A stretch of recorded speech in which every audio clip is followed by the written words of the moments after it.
Okay, here we are with Introduction to Jean Hyppolite's commentary on Freud's Verneinung.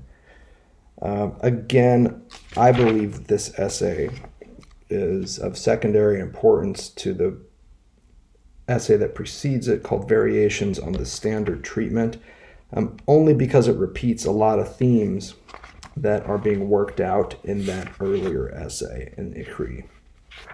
Nevertheless, there's some new stuff to discuss here, especially around the topic of death, which not coincidentally is at the very end of this essay. So the essay begins with a discussion of resistance, which is very much reminiscent of the critique of ego psychology and Variations on the Standard Treatment, which we've discussed. There's also some throwback here to his function and field essay on the role of empty speech as the opening song of analytic inquiry. Here on page 310, there's even this reference to empty speech unfolding longitudinally, radially, at the level of a musical score. Really terrific stuff there. Again, though, you can read more about this in the Function in the Field essay, on which we've lectured elsewhere.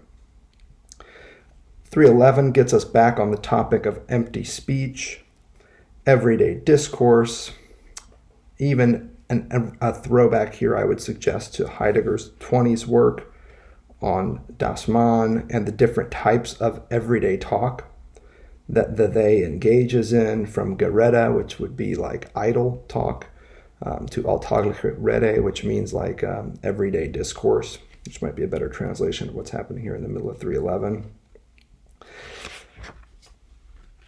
And then we get some more references to the ego, and we get some stuff where he's reiterating things that he has said about resistance, namely that the resistance that occurs in analysis would be primarily that of the analyst. We've seen this elsewhere in some of his earliest seminars, again developed more fully there. What I like about this essay, and the most important part to my mind, is on pages 316 and 317, particularly this turn towards death on 316. Now, again, this is a theme that we saw coming up in Variations on the Standard Treatment, but I rather like what he does with it here. So he starts at the top of 316 with a reference to Freud's book, The Psychopathology of Everyday Life. Terrific text, particularly this example where Freud is trying to remember a certain name, but he can't. And the name that he's referring to is connected in his experience to the relationship of man and doctor to death, which Lacan refers to here about 7 lines down from the top. Death as the absolute master, Herr Seigneur. Freud had literally left his partner, and so on and so forth. He goes down here and again is talking about the mastery of death, which is not coincidentally tied to the fresco of the Antichrist at Orvieto that Freud was trying to remember. You can go back and transfer this Signorelli passage into this paragraph of commentary that Lacan's giving and see what he's up to here. The point is that Freud was having trouble remembering this name because it's connected to death, and themes of death are usually targets of repression. Death is something, to put it plainly, that we don't like to think about. And yet it's something that awaits all of us. In fact, it's one of the only things that universally awaits all human beings. Death. But we don't want to talk about it. We don't think about it. Nevertheless, it's the absolute master because there is no escaping it. To be human is to have a body that requires care during the first formative years of its life, hence the importance of psychoanalytic theory and technique, because it's the basic philosophy of care. And all bodies, as we know, no matter how well they're cared for, and all care is imperfect, die. They perish. Here that theme is foregrounded. We're on page 316. We get to this notion of being toward death, which we've discussed in earlier lectures. This is a Heideggerian phenomenon, which suggests that you can imagine yourself on your deathbed, looking back on your life, and with this imaginative exercise, the tone of which is the future anterior, when my life will have been, you can make up your mind about how to act today. What kind of life is worth living from the vantage point of you on your deathbed? Because again, when you're on your deathbed, looking back on today, it won't be whether or not you went to work or whether or not you took the day off. If you took the day off, it'll be what you did with that day. Did you do something great? Did you do something fabulous, something memorable, something that in old life you would regret having missed an opportunity to do, so on and so forth. These are the reflections that this future anterior imaginative exercise of imagining yourself on your deathbed can allow you to undertake. It's learning to live as though dead is about learning how to live your best life here and now in the present. So Lacan cues this up toward the bottom of 316, and then he brings this very interesting theme. Hence, death, the paragraph begins, brings the question of what negates discourse. Now, maybe what he means there is that when you die, you stop talking. But he wants to add something else. But also, death brings the question whether or not it is death that introduces negation into discourse. What is the relationship between negation, discourse, and death? For the negativity of discourse, insofar as it brings into being that which is not, refers us to the question of what non-being, which manifests itself in the symbolic order, owes to the reality of death. Here are some things to bear in mind as you read this paragraph.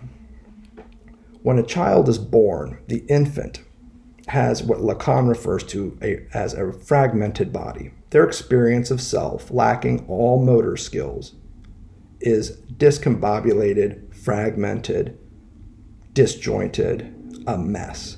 Babies feel like they are a mess. That fragmented body is a feeling we have towards ourselves that we carry forward all the time, and usually trots out when we feel like we have failed artistically or athletically or just in basic motor skills, like trying to put a cup in the cabinet and you break the cup and you just are frustrated that you can't quite get it done. We see this also, as we've discussed, in dreams, particularly nightmares, where the body fails to perform in ways that we expect it to. These are all images of the fragmented body. But what Lacan says is that the child is so discombobulated when they're born that their state of existence is really close to death. Yes, they're at the start of life, but they have many of the attributes of someone who is dead. The fragmented body is the origin of life as a human being, to be sure, but it also is tinged with death. That's something important to bear in mind here. Also bear in mind that in the mid-50s, Lacan is referring to the signifier as that which engenders the thing, but also that which kills the thing. And part of what he means by that is that when you have a name for some experience or entity, that experience or entity now exists on two different registers of experience. There's the thing or experience or entity itself, not to be confused with the thing in itself, but there is the stuff in the world, and then there's its linguistic representation. So you know that at present elephants exist. There are actual elephants out in the world doing elephant stuff right now. There's not an elephant in this room, however, at least not literally. I can, though, with the word elephant, conjure all that. I can make present the absent elephant in this conversation. And I can use with the word elephant language to trace an outline of presence around this absent stuff in the room. There is no elephant literally in this room, but by queuing up that signifier, I can bring it here. Now here's the thing. I don't need to have an elephant in this room in order to talk with you about elephant stuff. In other words, all elephants in the world could go extinct, but we would still be able to do and discuss elephant stuff because the elephant as an entity and an experience lives on in language. That's the thing about language. It preserves at the level of the signifier something that is now allowed to perish. You can think of examples too of kids who grew up on farms with animals that their parents did not allow them to name. Naming also, though, brings an attachment to a thing. It makes it difficult to lose something once you've named it. So there's this ambiguity, this ambivalence in the signifier. The name simultaneously allows something to die and us to preserve it at the level of the signifier, but it also attaches us to that thing, that stuff, and allows us to experience its death as a kind of loss. These are some things to hold in mind as you're reading this paragraph. Hence, death brings the question of what negates discourse, but also the question of whether or not it is death that introduces negation into discourse. More importantly is this last bit. For the negativity of discourse, insofar as it brings into being that which is not, refers us to the question of what not being, which manifests itself in the symbolic order, owes to the reality of death. All right, this is important because it is within the field of the symbolic, within the field of language, that which not is, that which is not, and the question of non-being can be asked. Language is the site of negation. We are, in a sense, as linguistic beings, inventor of the negative, the no. We have terms that mark nothing, a great one of which is the number 0, which Lacan also makes a lot of elsewhere. He talks about the 0 of speech relative to life, and even toys elsewhere about with the symbol O for oxygen, indicating that he's actually referring to the 0 that is a signifier that marks nothing. It shows you where there is nothing of a certain type. For our purposes, I want you to recall the primary function of language when it's introduced into the life of a child. Language introduced into the life of the child functions as prohibition. It's a big, fat no. And the no has a certain effect. It's a splitting effect.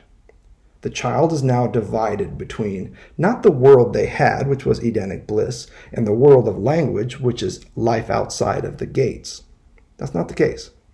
What the child is split between is the part of them that remains embodied and committed to biomaterialistic necessity, hunger, heat and cold, needs for shelter,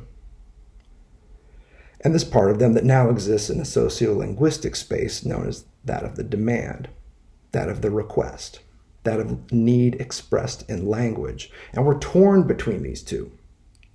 What emerges then is a gap or a cut, an irreducible divide between the biomaterialistic parts of myself and the sociolinguistic parts of myself. It's that third element, that negated space, that difference that exists, irreducible minimum difference and distance required to allow me to have a foot in each of these spheres.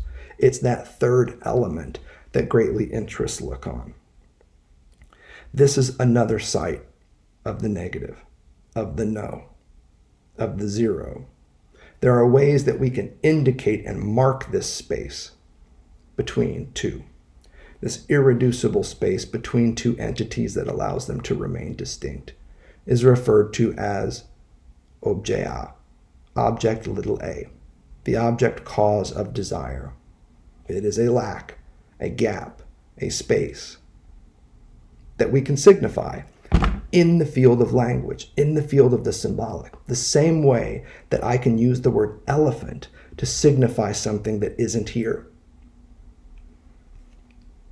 These are all ways that we can understand the relationship between negation, language use, and death. One more pass at it.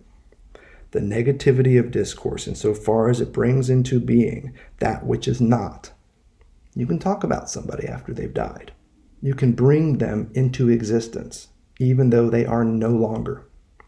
Refers to the question of what non-being, which manifests itself in the symbolic order, owes to the reality of death. We have yet to talk about this notion of the reality of death. All we're really talking about, and the main point to note here, is the way that it's within language that negation exists. There's a sense in which whatever negation and the no is doing in relation to death, it's occurring primarily in the field of the symbolic, in the field of language.